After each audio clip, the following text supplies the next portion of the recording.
Welcome back to the channel, everyone. Hope you guys are all doing well. Today we'll be talking about the Landmark Casino that was located in Las Vegas from the years of 1969 until 1990. Construction on the casino started in September of 1961, originally set to be only 14 stories tall, but in the spring of 1963 that was increased to 20 stories tall.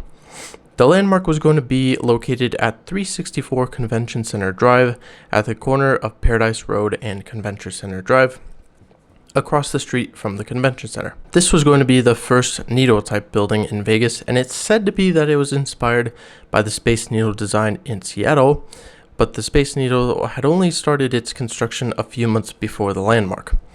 In 1964, the project grew even larger, and the new total would be 31 total stories, surpassing the Mint Casino's planned tower, which was going to be 26 stories tall.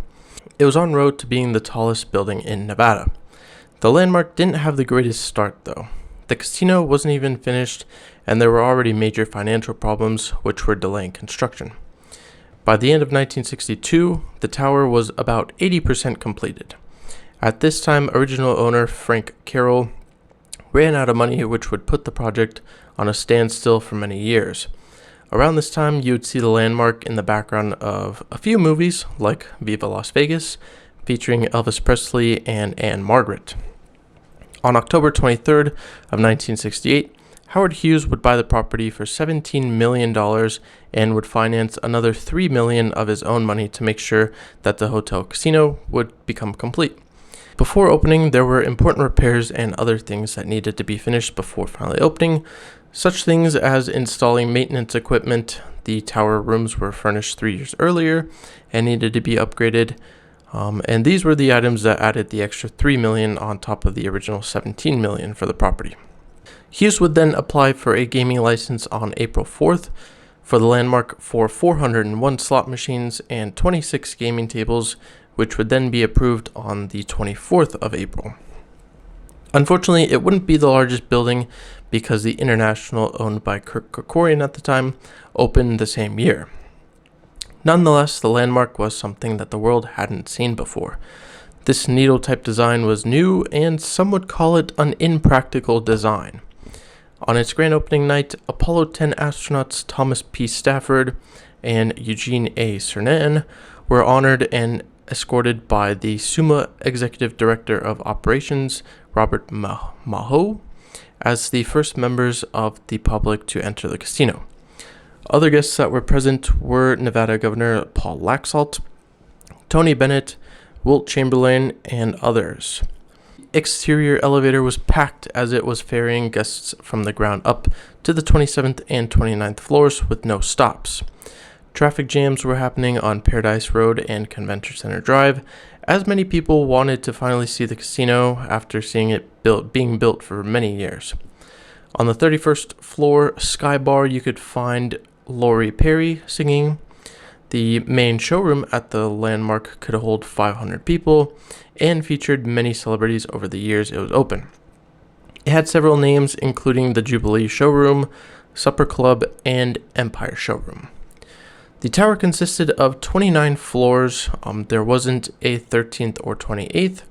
The ground floor contained the 14,000 square foot casino and cage, elevator lobby, and the Landmark jewelry shop. Offices for security and accounting were in the second and third floors, where the guest rooms took up the remaining floors of the octagon-shaped column. A golden spiral staircase connected the 27th and 29th floors, which is where you could find the secondary 3,000 square foot casino, a restaurant, bar, and showroom. The 30th floor was where the dressing rooms for the performers was, and a catwalk which overlooked the casino. The Sky Bar took up the 31st floor, where there was a bar, stage, and dance floor that offered a 360-degree view of the city.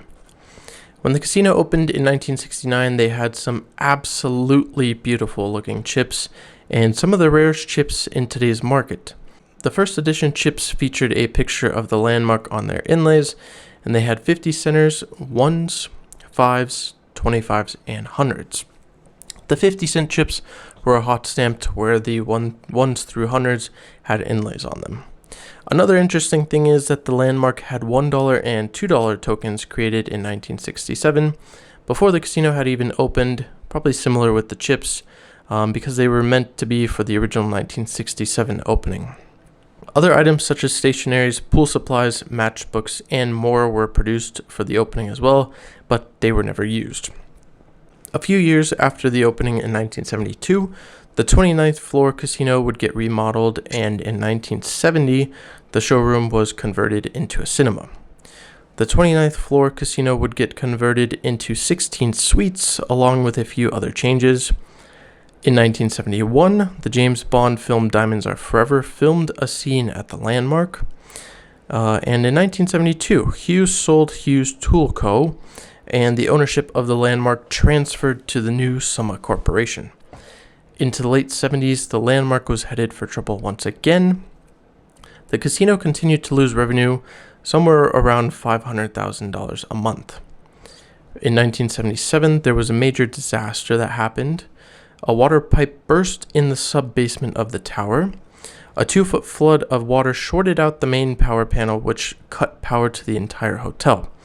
An auxiliary generator turned on, but telephones, air conditioners, and all but one elevator remained inoperative. Along with that, a faulty exhaust line on one of the generators sent deadly carbon monoxide into the air conditioning system, injuring many guests. Many were asleep and were found unconscious still in their rooms.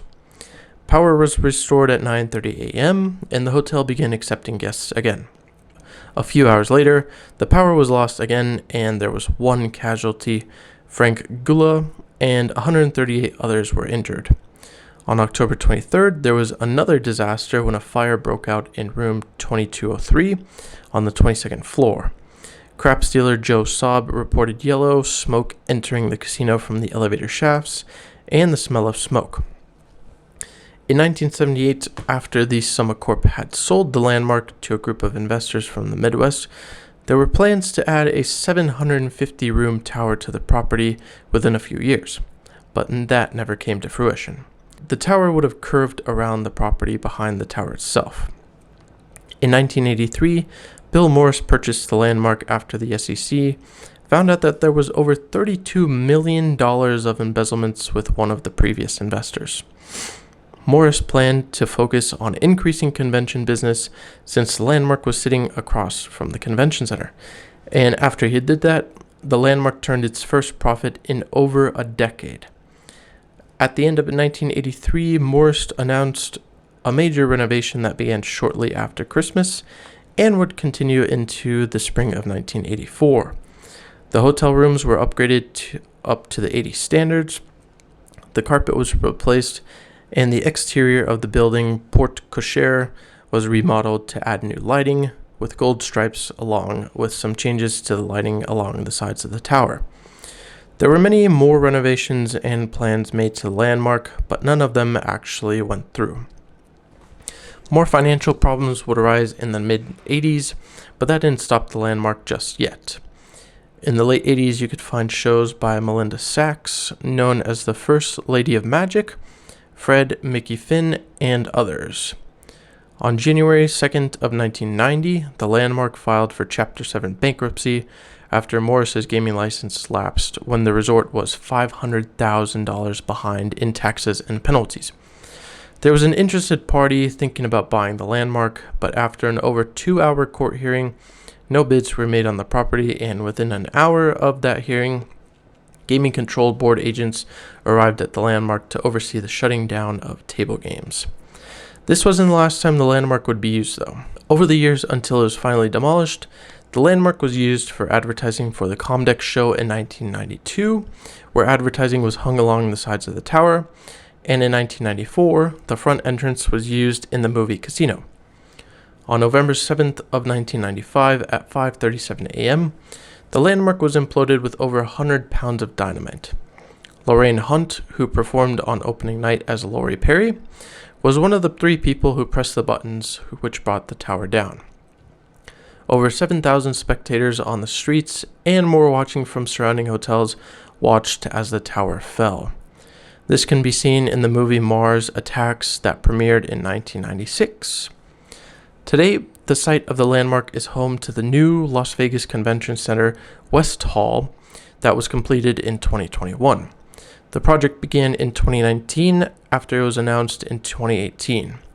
The 1.4 million square foot expansion includes 150,000 square feet of dedicated meeting space and 600,000 square feet of exhibit space.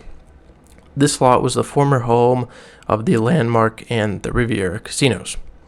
Hope you guys all enjoyed today's video about the Landmark Casino that was here in Las Vegas. If there's anything I missed or if you have any information that I didn't mention, please put it down in the comments. Let's share this video with friends and families, and thanks for watching as always. I'll see you guys in the next one. Peace.